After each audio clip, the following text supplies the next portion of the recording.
Scientific discoveries and intellectual revolutions have shaped the way people understand the world and themselves. Good morning, SBC'nians. Welcome My guys, shut down. to the presentation on science, technology, and society. This chapter explores key scientific concepts and revolutionary ideas that transformed society's perspective on nature, human existence, and the universe. Upon completing this chapter, we will explore and gain a deeper understanding of, first, we have the defining science. We will gain an understanding of science as an idea, intellectual activity, body of knowledge, and social activity. We will explore how science contributes to daily life and technological progress. Next, we will examine the scientific revolution. We will discover how advancements in science and mathematics transformed society's perception of nature. We will recognize its role in shaping modern scientific thought. Following that, we will discuss paradigms and the paradigm shifts. Scientific knowledge is not fixed but changes over time through paradigm shifts. Develop insight into how scientific frameworks evolved and shift when new discoveries challenge existing beliefs. Then, we will explore Greek cosmology. Before modern cosmology, scientific Greek believed Earth was the center of the universe. Examine Aristotle's theory of motion and how it influenced early cosmological models. Afterward, we will analyze the Copernican revolution, the shift from the geocentric to heliocentric model changed the way people viewed the universe. We will identify how Copernicus introduced this idea and its impact on astronomy and scientific progress. Finally, we will study the Darwinian revolution. The theory of evolution challenged traditional beliefs about the origin of life. Examine Darwin's explanation of natural selection and how it changed biological sciences. 2 hours later. Science is as old as the world itself. There is no individual that can exactly identify when and where science began. From the genesis of time, science has existed. It is always interwoven with the society. So, how can science be defined? First, we have science as an idea. Science includes ideas, theories, and systematic explanations that help us understand the natural and physical world. The concept of gravity explains why objects fall, while the theory of evolution describes how species adapt over time. These ideas allow people to create new technologies, solve problems, and improve everyday life. Sa pamamagitan ng science, mas naiintindihan natin ang natural na phenomena tulad ng bagyo, lindol, at pagsabog ng bulkan. Second, we have science as intellectual activity.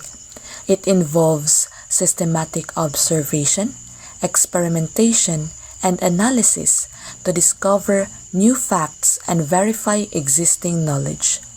Scientists conduct experiments to develop medicines, improve farming techniques, and create renewable energy.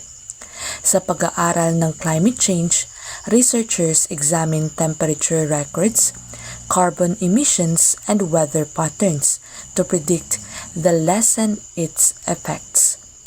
This continuous process of questioning and testing ideas helps expand human understanding. An eternity later. Third, we have science as a body of knowledge. It is a subject, discipline, or field of study that deals with the process of learning about the natural and physical world. Over time, science collects facts, principles, and theories that guide education and research. Fields like biology, chemistry, and physics contribute to this growing knowledge.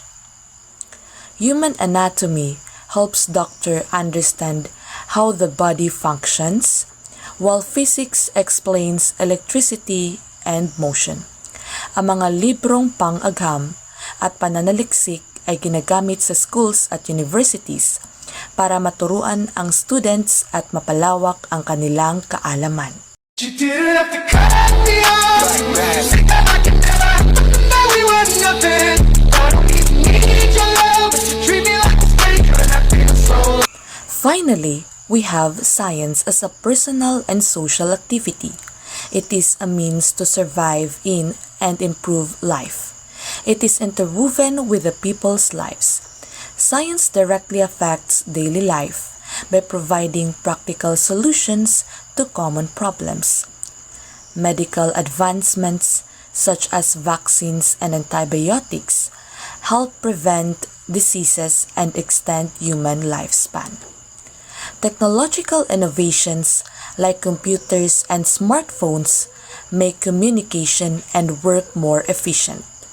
Kahit sa simpleng gawain tulad ng pagluluto at paglilinis, gumagamit tayo ng scientific principles. Science is also used in transportation.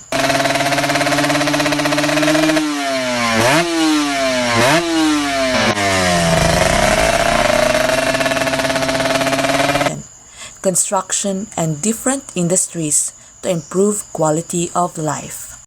Hours later. Science is everywhere, influencing how we learn, work, and interact with the world. By understanding its different aspects, we can appreciate its role in shaping the future and making life better.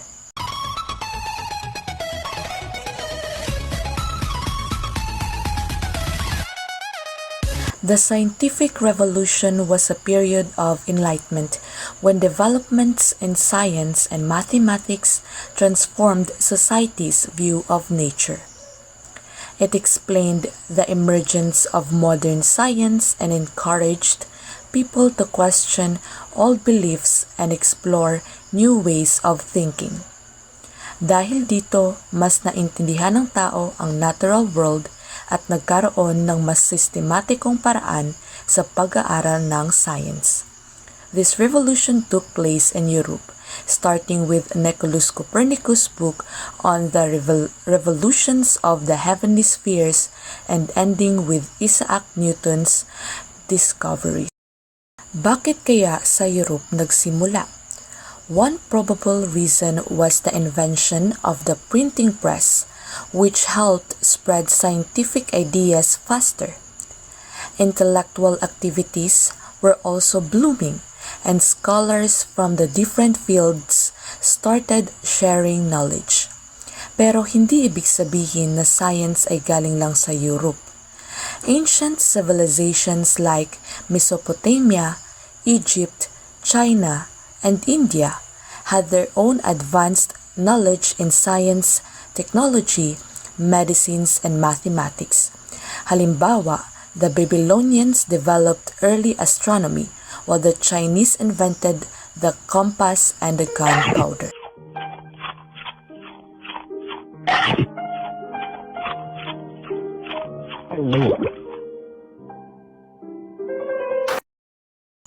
The ideas generated during this period enabled people to reflect, rethink, and re-examine their beliefs and way of life. It inspired scholars to explore scientific methods rather than relying on religious explanations. Wala mang kasiguraduhan kung tama o mali ang paniniwala noon, sigurado namang nagising ang curiosity ng tao sa scientific process. The scientific revolution was a golden age for scholars, but it was also a dangerous time for some scientists. Religious institutions and political leaders opposed many scientific discoveries dahil it contradicted their beliefs. Halimbawa, si Galileo Galilei was condemned by the Church for supporting Copernicus' heliocentric model, which stated that the Earth revolves around the Sun. Some scientists were even imprisoned or sentenced to death dahil ang kanilang discoveries ay taliwas sa religious teachings. Pero kahit may opposition, scientists continued to explore and satisfy their curiosity. They developed new ways of conducting experiments, observing natural phenomena, and analyzing data. Dahil dito, science became more structured and systematic, leading to more discoveries that shaped the modern world. The scientific revolution was very significant in human development, social transformation, and scientific progress. It improved how investigations, experiments, and observations were conducted. Mas naging organisadang pag-aaral ng science dahil sa scientific method, which made research more accurate and reliable. New research fields also emerged, and modern science became stronger. Halimbawa, si Isaac Newton explained gravity and motion, which helped in understanding planetary movement and physics. Meanwhile, advancements in human anatomy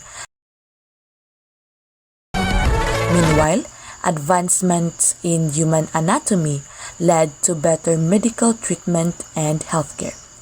In many ways, the scientific revolution transformed both the natural world and the world of ideas. Ang mga natutunan noon ay nagbibigay daan sa mas maraming discoveries, from modern technology to medicine and engineering. Ngayon, patuloy pa rin ang evolution ng scientific, proving that curiosity and knowledge have no limits. Game 6, imagination mo ang limit! Paradigm is a framework containing all the commonly accepted views about the subject, conventions about what direction the research should take, and how it should be performed. It serves as a guide for scientists in conducting research and interpreting results. Halimbawa, in physics, Newtonian mechanics was once the standard paradigm, but it changed when Einstein introduced theory of relativity, which explained motion and gravity in a new way. The philosopher Thomas Kuhn suggested that a paradigm includes the practices that define a scientific discipline at a certain point in time. This means that what is accepted as true in science depends on the dominant paradigm of that period. In biology, for example, the old belief in spontaneous generation, that life could arise from non-living matter, was replaced by cell theory, which states that all living things come from existing cells. Paradigms contain all the distinct, established patterns, theories, common methods, and standards that allow us to recognize an experimental result as belonging to a field or not. Scientists follow these standards to ensure accuracy and consistency. Halimbawa, in medicine, the use of antibiotics became a paradigm after scientists discovered that bacteria cause infections, replacing other ineffective treatments. Kuhn was interested in how the overarching theories we have of reality itself influence the models and theories we make about reality within that paradigm. Sa madaling salita, scientific understanding is fixed over time. New discoveries lead to paradigm shifts that change how we see the world. Later. One eternity later. The Kuhn cycle explains how scientific knowledge develops and changes over time. Philosopher Thomas Kuhn believed that science doesn't progress gradually, but undergoes sudden shifts called paradigm shifts when new discoveries challenge old beliefs. This cycle consists of different stages that show how scientific ideas evolved. First is the pre-science, the beginning of ideas. Before a widely accepted scientific framework exists, thinkers and scientists explore different ideas without a structured approach.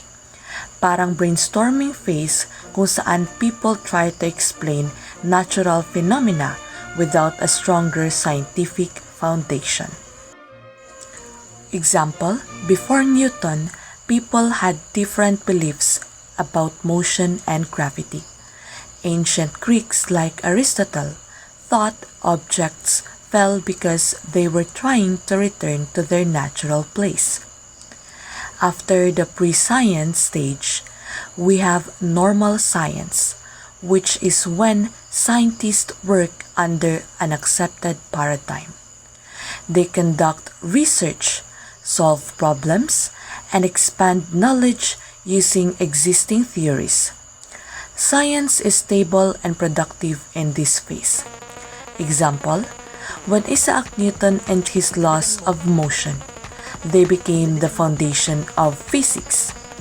Scientists confidently used them to explain planetary movements and gravity.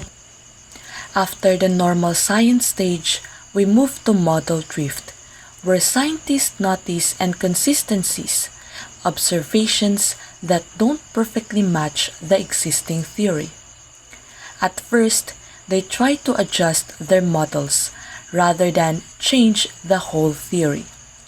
For example, Newton's laws worked well, pero may mga bagay tulad ng Mercury's orbit na hindi maipaliwanag ng tama. Scientists initially thought it was just a calculation error.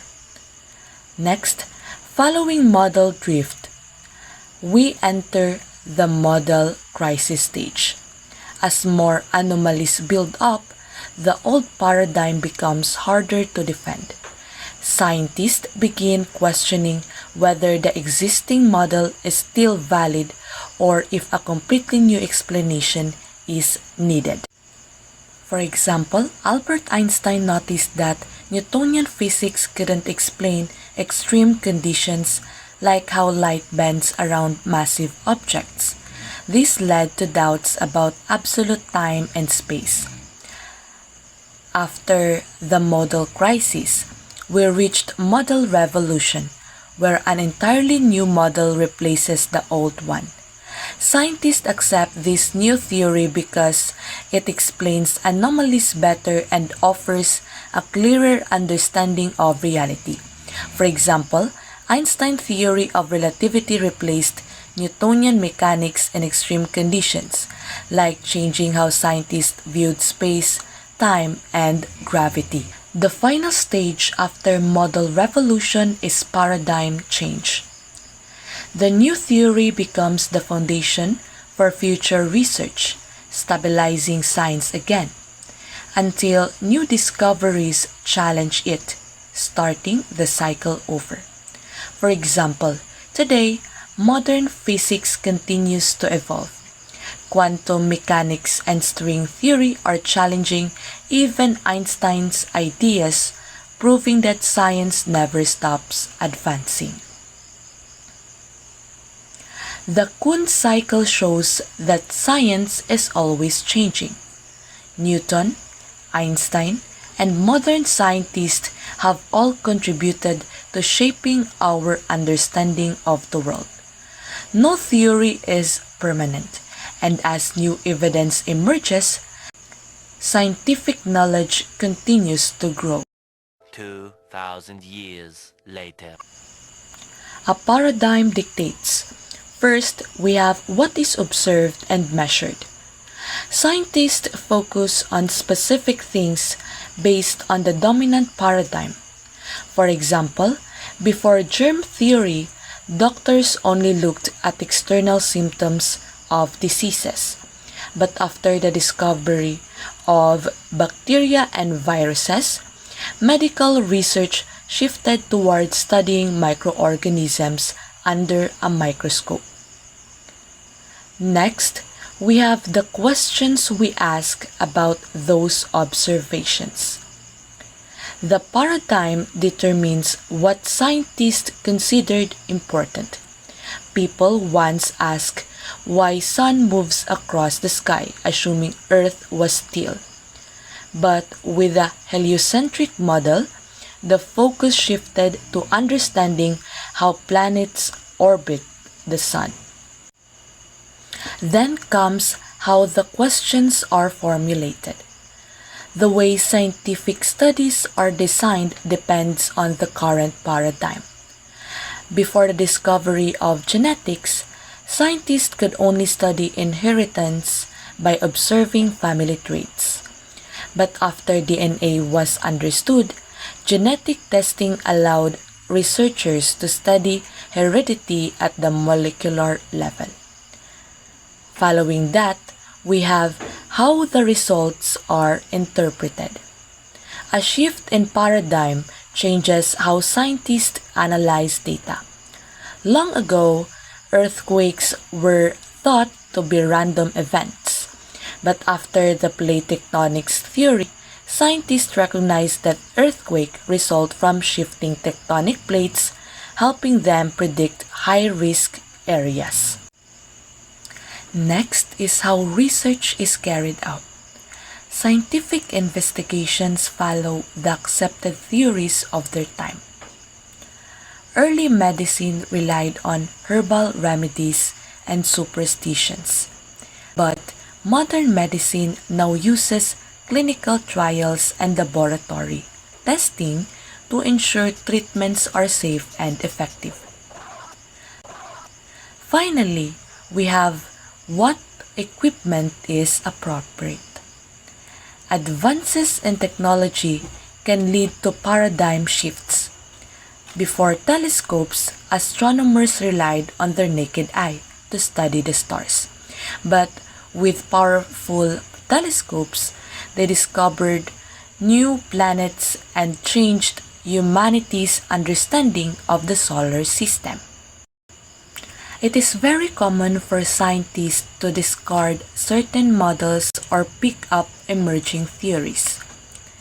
One example is the geocentric model, which was replaced by the heliocentric model when scientists found better evidence. This change helped people understand how planets move around the sun. But once in a while, too many problems appear in a field, and the entire paradigm must change. A good example is time before the germ theory, when doctors thought diseases came from bad air or body imbalances. When scientists discovered bacteria and viruses, medicine completely changed, leading to better treatments. Normal science is a step-by-step process that slowly builds on past research. To explain, scientists do experiments to improve current ideas. For example, Newton's laws of motion helped explain movement, and later, Einstein's theory of relativity gave a better understanding of gravity. Revolutionary science, often called fringe science, questions the main idea of a field. Instead of making small improvements, it completely changes how scientists think. A good case is quantum mechanics, which replaced by old physics by showing that tiny particles behave in surprising ways. Kuhn believed that a paradigm would have suddenly changed to a new one called a paradigm shift, where the new idea does not build on the old one but replaces it completely. A clear example is the plate tectonics theory, which proved that continents moved instead of staying in one place. This new idea helped scientists understand earthquakes, volcanoes, and how Earth changes over time. An eternity later. Greek cosmology is the ancient Greek way of understanding the universe's origin and structure. We began with the invention of the idea of a scientific theory by the pre-Socratic philosophers. The pre-Socratic philosophers like Thales started to explain natural phenomena through observation and logic instead of myths. Halimbawa, Thales believed water was the fundamental element of all things, marking the beginnings of rational scientific thought.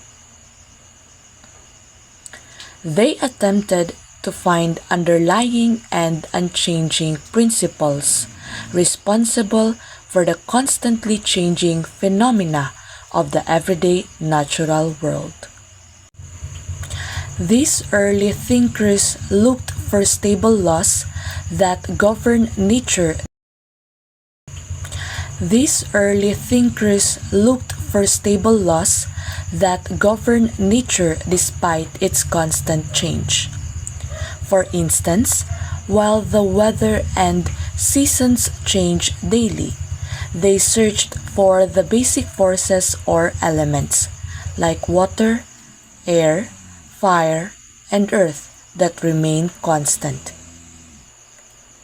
The Greeks developed a cosmological theory with the earth at the center and the planets, sun, and moon embedded in spheres rotating around the earth. This led to the geocentric model, where Earth was seen as the fixed center of the universe, and celestial bodies were thought to be attached to rotating spheres. Halimbawa, they imagined the sun, moon, and planets moving on perfect, transparent spheres surrounding Earth. The motions in the heavens were understood in terms of Aristotle's theory of motion. Aristotle explained that everything in the heavens moved in the perfect circular motion because that was considered their natural state, while objects on earth moved toward their natural place, like a rock falling. Halimbawa, the steady, unchanging circular paths of the stars and planets were seen as evidence of divine perfection in motion according to his theory. This image shows the ancient Greek view of the universe, which is divided into three main layers. First, top story, also known as heaven or sky. This is the highest part of the universe where the gods live. At the very top is the Mount Olympus, the home of Zeus and the other Olympian gods. The sky is called the vault of heaven, and here we see the sun, which is Helios, and the moon, which is Selene, moving across. Para sa mga ancient, this image shows the ancient Greek view of the universe, which is divided into three main layers. First, top story, also known as heaven or sky. This is the highest part of the universe where the gods live. At the very top is the Mount Olympus, the home of Zeus and the other Olympian gods. The sky is called the vault of heaven, and here we see the sun, which is Helios, and the moon, which is Selene, moving across. Para sa mga ancient Greeks, ang araw at buwan ay parang chariots na hinihila ng mga Diyos. The pillars of heaven hold up the sky to prevent it from collapse. Second, we have middle story, earth or mortal world. This is where humans live, kasama ang mga mountains, rivers at forest. The Greeks believed that the earth was flat at napapaligiran ito ng river of ocean. Second, we have middle story, earth or mortal world. This is where humans live, kasama ang mga mountains, rivers at forest. The Greeks believed that the earth was flat at napapaligiran ito ng river of ocean, isang malaking body of water that flows around the entire world. This is different from how we know the world today as a round planet. Dito rin sa Earth nangyayari ang mga kwento ng Greek mythology like the adventures of heroes such as Hercules and Odysseus. Lastly, the bottom story or underworld. This is the land of the dead ruled by Hades. After people die, their souls go here and cross a river to enter the underworld. Mas malalim pa ito sa Tartarus, where is the worst sinners and monsters are punished, like the Titans na natalo ni Zeus. The deepest part of the universe is chaos, an empty and dark void, parang endless abyss na walang laman. This drawing shows how the ancient Greeks imagined the world before modern science. Instead of a round earth floating in space, they saw the universe as layered, with heaven above, earth in the middle, and underworld below.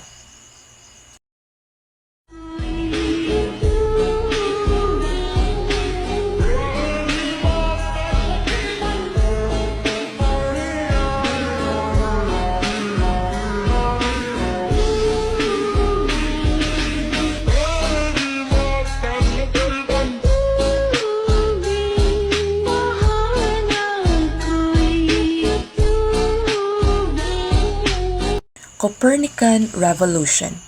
In 16th century, Nicolaus Copernicus, he is a Polish mathematician and astronomer, and challenged the Ptolemaic model. Isa si Copernicus sa mga tinatawag na Renaissance men, lalo na sa larangan ng siyensya. Noon, ang kaalaman tungkol sa universe ay halos hindi nagbago mula pa noong ancient Greece, mahigit 1500 AD. Patuloy itong pinaniniwalaan hanggang sa panahon ng Renaissance. In many ways, Copernicus was like the ancient Greek philosophers. Hindi siya nagkandak ng malalaking observations sa kalawakan or nag-aanya ng ibang para subukan ang kanyang ideas. Instead, his theories were purely based on thought experiments. Pagkatapos niyang matapos ang doctorate degree niya, na-appoint siya bilang canon sa Frombork Cathedral sa Poland. Kahit may tungkulin siya sa simbahan, he still had plenty of time to pursue his passion for astronomy. One of his biggest influences was a book called Epitome na inilathala noong 1496 ng German author na si Johannes Müller. This book contained observations of the heavens and commentary sa mga naunang akda, lalo na kay Ptolemy. He introduced the heliocentric model in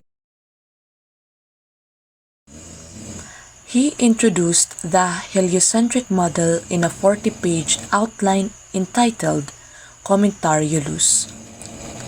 By 1510, halos buo na ang idea ni Copernicus about his heliocentric model. Ilang taon pagkatapos nito, he introduced the heliocentric model in a 40-page outline entitled Commentariolus. By 1510, halos buo na ang idea ni Copernicus about his heliocentric model. Ilang taon pagkatapos nito, he wrote a short manuscript called Commentariolus or Little Commentary. na inishare niya lang sa kanyang close friends. Wala namang evidence na natakot siya sa church, but he seemed careful about openly sharing his ideas. Copernican model or heliocentric. In the 16th century, Nicolaus Copernicus introduced a revolutionary idea. The sun, not Earth, is the center of the universe. This became known as the heliocentric model. We have its key features. The sun is the center of the solar system. The planets like Mercury, Venus, Earth, Mars, Jupiter, and Saturn orbit the sun in perfect order. The moon still orbits Earth, keeping its previous motion. Stars are fixed at great distances and do not revolve around Earth. This model eliminated the need for epicycles, making planetary motion simpler and more predictable. At first, many people rejected this idea because it contradicted religious beliefs. The Catholic Church banned it, and some scientists even feared persecution for supporting it. However, over time, new discoveries proved that the heliocentric model was correct. The geocentric model proposed by Claudius Ptolemy was widely accepted for over 1,500 years. It stated that Earth was the center of the universe, and everything else revolved around it. We have its key features. Earth is the center of all celestial motion. The sun, moon, planets, and stars move around Earth in circular orbits. Epicycles, or small circular motions, were introduced to explain why planets sometimes appeared to move backward, also known as retrograde motion. And rotating spheres carried the planets, keeping them in a fixed order. The Catholic Church supported this model because it aligned with religious belief. This model was complicated and needed adjustment to match astronomical observations. Although this model worked for many years, it struggled to explain planetary movements accurately. Eventually, scientists realized that it was incorrect.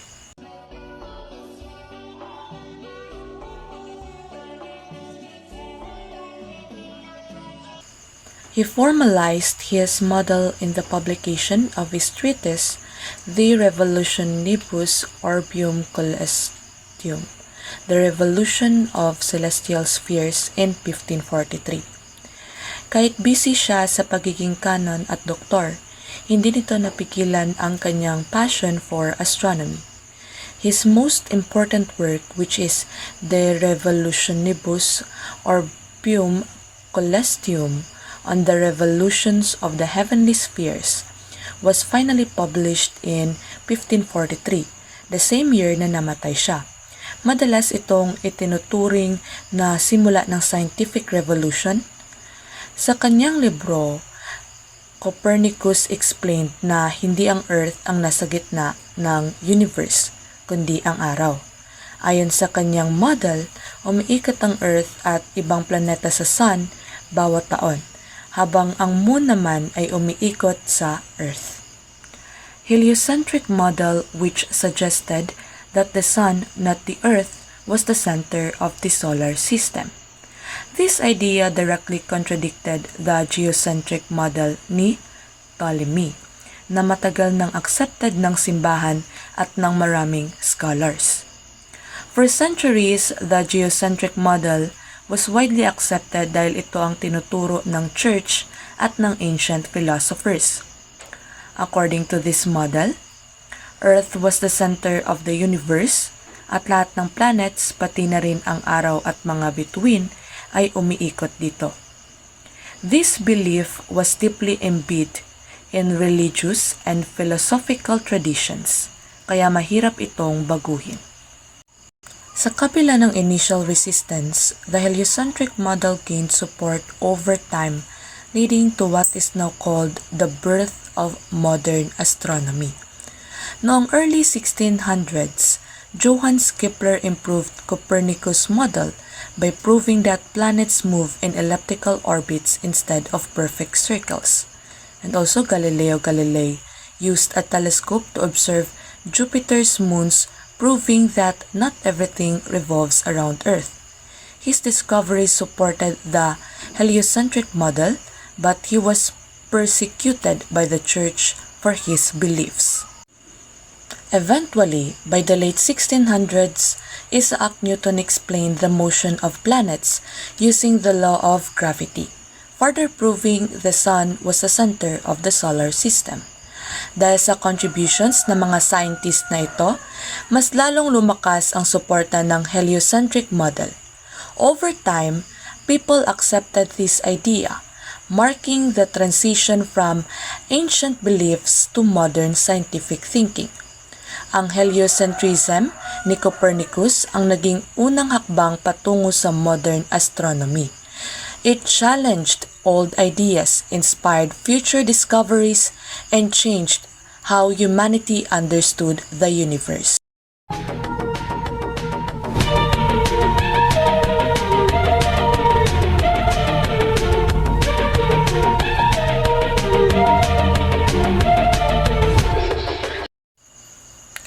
Darwinian Revolution, one of the most controversial intellectual revolutions. The Darwinian Revolution is one of the biggest breakthroughs sa science, especially in understanding how life evolves.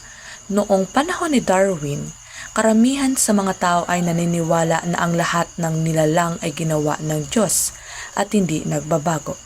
But because of his theory of evolution, he showed that organisms adapt to their environment at nagbabago over time. In 1859, Charles Darwin, an English naturalist, biologist, and geologist. Charles Darwin was a naturalist, biologist, and geologist who introduced a very important theory tungkol sa evolution. Ayon kay Johnson, Darwin was a genius na galing sa isang mayamang pamilya. Bata pa lang siya, mahilig na siyang mag-observe ng kalikasan. While studying at Shrewsbury School, he often took long walks para magmasid ng halaman at hayop habang nangongolekta ng mga specimens. Bukod sa pagiging nature lover, he also loved reading books sa library ng kanyang ama. However, kahit na nag-aral siya sa magagandang paaralan, hindi siya itinuturing na pinakamahusay na estudyante. Nahihirapan siya sa pag-aaral ng medisina at teolohiya which his father want him to pursue. His life changed when isang professor niya ang nagrekomenda na sumama siya sa isang 5-year expedition sakay ng HMS Beagle. Sa paglalakbay na ito, napadpad siya sa Galapagos Island, where he noticed na ang mga hayop ay may unique adaptations depende sa kanilang kapaligiran. This experience inspired him na mas pag-aralan pa ang evolution. Noong 1859, Darwin published his famous book on the origin of species. Dito niya ipinaliwanag ang kanyang teorya ng evolusyon at ang konsepto ng natural selection. According to this theory, only the strongest organisms survive, habang ang mahihina unti-unting nawawala o nalilipol. Para masigurong may sapat siyang ebidensya, he collected maraming data at specimens mula sa kanyang mga paglalakbay. Isa sa kanyang pinakatanyag na pag-aaral ay tungkol sa mga finches sa Galapagos Island, kung saan napansin niya na iba-ibang hugis ng tuka ng mga ibon depende sa kinakain nila at sa kanilang tirahan. This discovery nakatulong sa mga scientifico na mas maintindihan kung paano nag-i-evolve ang mga species. Darwin also stated that organisms have the ability to adapt to their environment and would gradually change into something that would be more competitive to survive, a process known as evolution. Darwin's theory was not just tungkol sa hayop at halaman, ginagamit niya rin ito sa tao. Sa kanyang libro na Descent of Man, he suggested na ang mga tao at primates tulad ng unggoy ay may parehong ninuno. Noong panahon niya, maraming tao ang naniniwala na ang mga tao ay nilikha ng hiwalay sa ibang hayop. Pero ipinakita ni Darwin na may biological similarities ang mga tao at primates. Dahil dito, naging kontrobersyal ang kanyang theory, lalo na sa mga scientists at religious leaders. Darwin's accomplishments were so diverse that it is useful to distinguish two fields to which he made major contributions: evolutionary biology and philosophy of science. A population of mice has moved into a new area where the rocks are very dark. Due to natural genetic variation, some mice are black while others are tan. The mice arrive in a new place where the ground is made of dark rocks. These mice are not all the same color. Some are black and some are tan because of genetic differences passed down from their parents. This difference in fur color is random, meaning the mice did not choose their color at this point. Both black and tan mice exist in similar numbers. Some mice are eaten by birds. Birds fly above the ground, searching for food. The tan mice stand out against the dark rocks, making them easy for the birds to see. The black mice blend in, making it harder for the birds to notice them. As a result, more tan mice are caught and eaten by the birds. The black mice have a higher chance of escaping and surviving. Tan mice are more visible to predatory birds than black mice. Thus, tan mice are eaten at a higher frequency than black mice. Only the surviving mice reach reproductive age and leave offspring. Because tan mice are easy to see, they are hunted more than black mice. Black mice have better camouflage because their fur color matches the rocks. Only the mice that survive long enough can grow up, find mates, and have babies. Since fewer tan mice survive, there will be fewer tan babies in the next generation. Mice reproduce, giving the next generation. The mice that survive will have babies, and they will pass on their fur color genes to their offspring. More black mice survive, so they have more babies. The tan mice that survive still have babies, but there are fewer of them than black mice. Over time, the number of black mice increases while the number of tan mice decreases, because black mice have a higher chance of leaving offspring than tan mice. The next generation contains a higher fraction of black mice than the previous generation. Since more black mice survived, there are now more black mice in the next generation. The tan mice keep decreasing in number because many of them get eaten before they can have babies. If this process continues, eventually, most or all of the mice will be black. This is an example of natural selection. When a trait or black fur helps an animal survive, that trait becomes more common over time. In conclusion, natural selection helps animals mag-adapt sa kanilang paligid over time. Mas maraming itim na daga ang nakaligtas dahil mas mahirap silang makita ng mga mandaragit. So they reproduced more. As a result, dumami ang itim na daga at kumunti ang kayumanggi sa sumusunod na generation. Variation. There is genetic variation within a population which can be inherited. Ang mga hayop ay may iba't ibang katangian tulad ng kulay, laki o hugis. Some butterflies are yellow, while others are brown because of genetic differences. These traits na ipapasa sa kanilang mga anak, meaning offspring can inherit their parents' characteristics.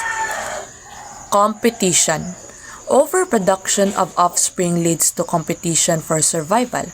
Maraming hayop ang nagsisilang ng maraming anak, but not all will survive.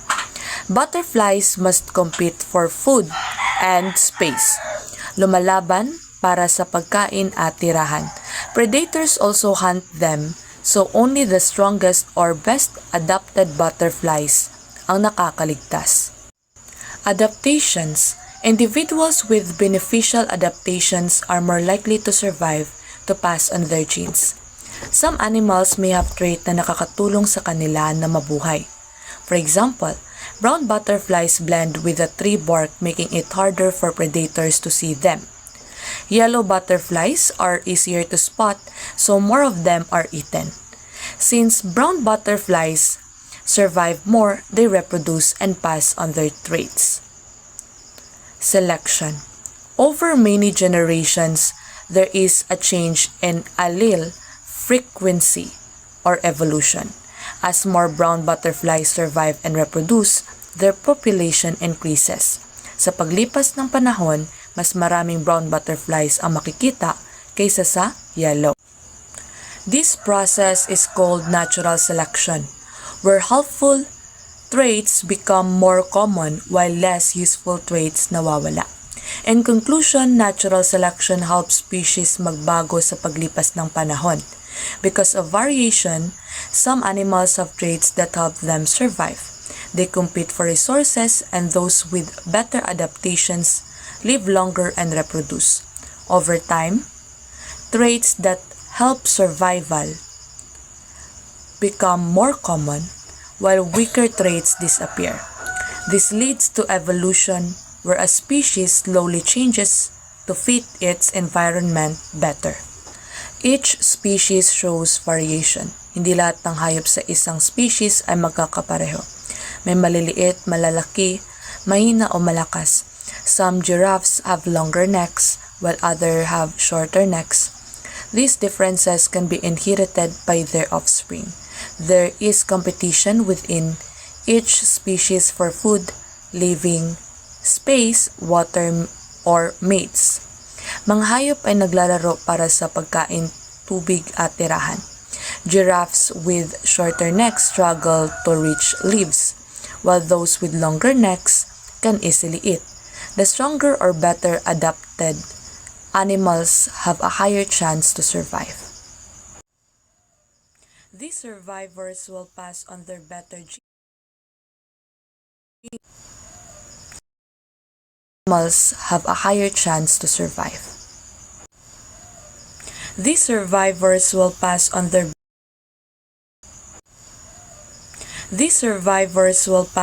better genes to their offspring, who will also show this beneficial variation.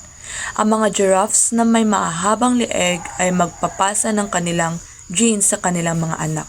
Over time, mas maraming giraffes ang magkakaroon ng mahahabang leeg habang nababawasan naman ang maiikli. This leads to evolution, where species slowly change and improve to survive better. In conclusion, natural selection helps species mag-adapt sa kanilang environment over time. Because of variation, some animals have traits that help them survive, while others struggle.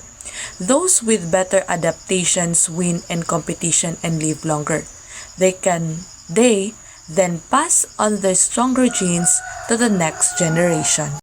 Charles Darwin's theory of evolution was very controversial because it was contradictory to the church's teachings that a powerful creator is the source of life.